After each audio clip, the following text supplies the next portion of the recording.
The Wizard of Oz by L. Frank Baum, Chapter 3. How Dorothy Saved the Scarecrow. When Dorothy was left alone, she began to feel hungry. So she went to the cupboard and cut herself some bread, which she spread with butter. She gave some to Toto, and taking a pail from the shelf, she carried it down to the little brook and filled it with clear, sparkling water. Toto ran over to the trees and began to bark at the bird sitting there. Dorothy went to get him, and saw such delicious fruit hanging from the branches that she gathered some of it, finding it just what she wanted to help out her breakfast.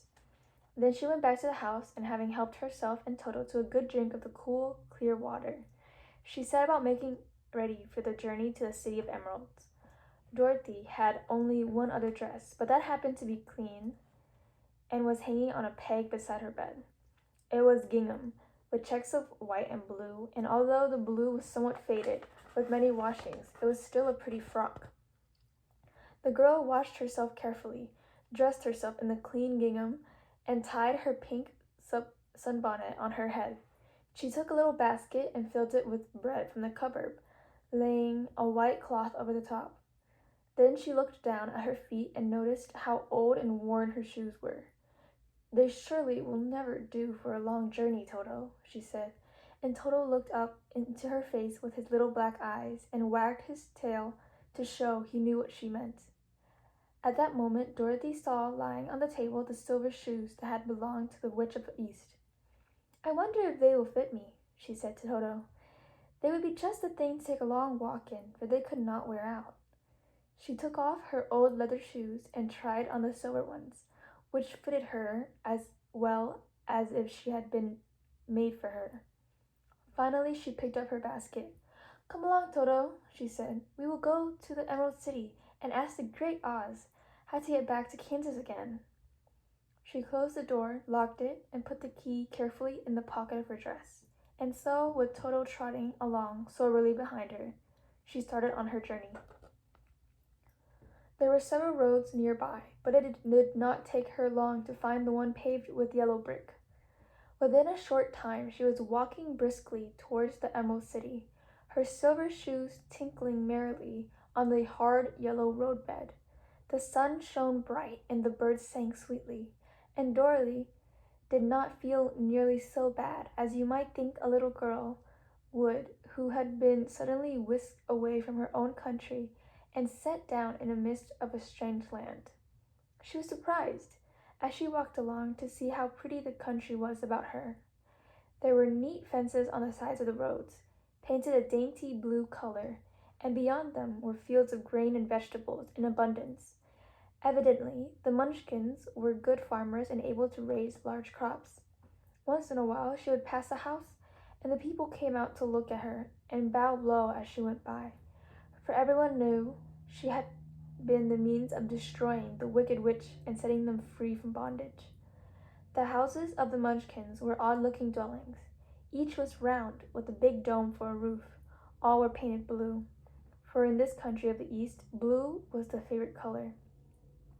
Toward evening, when Dorothy was tired with her long walk and began to wonder where she could pass the night, she came to a house rather large, larger than the rest.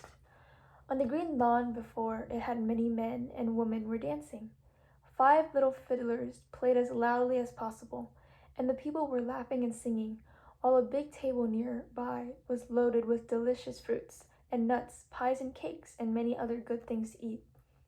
The people greeted Dorothy kindly and invited her to supper and to pass the night with them, for this was the home of one of the richest Munchkins in the land, and his friends were gathered with him to celebrate their freedom from the bondage of the wicked witch.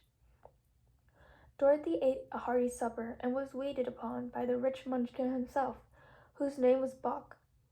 When she sat upon a settee and watched the people dance. When Boq saw her silver shoes, he said, "You must be a great sorceress." "Why?" asked the girl. "Because you wear silver shoes and have killed the wicked witch. Besides, you have white in your frock, and only witches and sorceresses wear white." "My dress is blue and white checked," said Dorothy, smoothing out the wrinkles in that. "It is kind of you to wear that," said Boq.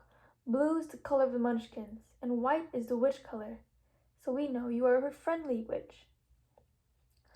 Dorothy did not know what to say to this, for all the people seemed to think her a witch, and she knew very well she was only an ordinary little girl who had come by the chance of a cyclone into a strange land. When she had tired watching the dancing, Bach led her into the house, where he gave her a room with a pretty bed in it. The sheets were made of blue cloth, and Dorothy slept soundly in them till morning, with Toto curled up on the blue rug beside her. She ate a hearty breakfast and watched a wee Munchkin baby, who played with Toto and pulled his tail and crowed and laughed in a way that greatly amused Dorothy. Toto was a fine curiosity to all the people, for they had never seen a dog before. "How far is it to the Emerald City?" the girl asked. "I do not know," answered Bach gravely, "for I have never been there. It is best for people to keep away from Oz, unless they have business with him. But it is a long way to the Emerald City, and it will take you many days. The country here is rich and pleasant, but you must pass through rough and dangerous places before you reach the end of your journey." This worried Dorothy a bit, but she knew that only the great Oz could help her get to Kansas again, so she bravely resolved not to turn back. She bade her friends goodbye and again started along the road of yellow brick. When she had gone several miles, she thought she would stop to rest, and so climbed to the top of the fence beside the road and sat down. There was a great cornfield beyond the fence, and not far away she saw a scarecrow, placed high on the pole to keep the birds from the ripe corn. Dorothy leaned her chin down upon her hand and gazed thoughtfully at the scarecrow. Its head was small, sack stuffed with straw, with eyes, nose, and mouth painted on it to represent a face. An old pointed blue hat that had belonged to some Munchkin was perched on his head, and the rest of the figure was a blue suit of clothes, worn and faded, which had been stuffed with straw. On the feet were some old boots with blue tops, such as every man wore in this country, and the figure was raised above the stalk of corn by means of a pole stuck up its back. While Dorothy was looking earnestly into the queer, painted face of the scarecrow, she was surprised to see one of the eyes slowly wink at her. She thought she must have been mistaken at first, for none of the scarecrows in Kansas ever wink. But presently the figure nodded its head to her in a friendly way. Then she climbed down from the fence and walked up to it, while Toto ran around the pole and barked. "Good day," said the scarecrow in a rather husky voice. "Did you speak?" asked the girl in wonder. "Certainly," answered the scarecrow. "How do you do?" "I'm pretty well, thank you," replied Dorothy politely. "How do you do?" "I'm not feeling well," said the scarecrow with a smile, "for it is very tedious being perched up here night and day to scare away crows." "Can't you get down?" asked Dorothy. "No, for this pole is stuck up my back. If you will please take away the pole, I shall be greatly obliged to you." Dorothy reached up both arms and lifted the figure off the pole. For being stuffed with straw, it was quite light. "Thank you very much," said the scarecrow when he had been set down on the ground. "I feel like a new man."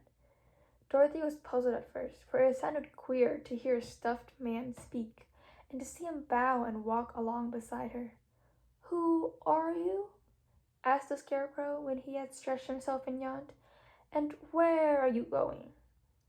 "My name is Dorothy," said the girl, "and I am going to the Emerald City to ask the great Oz to send me back to Kansas." "Where is the Emerald City?" he inquired, "and who is Oz?" "Why, do you not know?" she returned in surprise. "No, indeed, I do not know anything. You see, I am stuffed, so I have no brains at all," he answered sadly. "Oh," said Dorothy, "I'm awfully sorry for you. Do you think," he asked, "if I go to the Emerald City with you, and that Oz would give me some brains?" "I cannot tell," she returned, "but you may come with me if you like. If Oz will not give you any brains, you will be no worse off than you are now." "That is true," said the scarecrow. "You see," he continued confidently, "I don't mind my legs and arms and body being stuffed because I cannot get hurt. If anyone treads on my toes or sticks a pin in me, it doesn't matter, for I can't feel it. But I do not want people to call me a fool, and if my head stays stuffed with straw instead of with brains, as yours is, how am I ever to know anything?" "I understand how you feel," said the little girl, who was truly sorry for him. "If you will come with me, I'll ask Oz to do all he can for you." "Thank you," he answered gratefully. They walked back to the road. Dorothy helped him over the fence, and they started along the path of yellow brick for the Emerald City.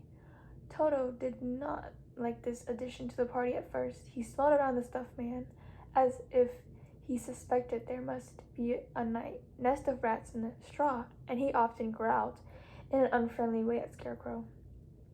"Don't mind Toto," said Dorothy to her new friend. "He never bites." "Oh, I'm not afraid," replied the Scarecrow. "He can't hurt the straw. Do let me carry that basket for you. I shall not mind it, for I can't get tired. I'll tell you a secret," he continued as he walked along. "There is only one thing in the world I am afraid of." "What is that?" asked Dorothy. "The Munchkin farmer who made you?" "No," answered the Scarecrow. "It's a lighted match."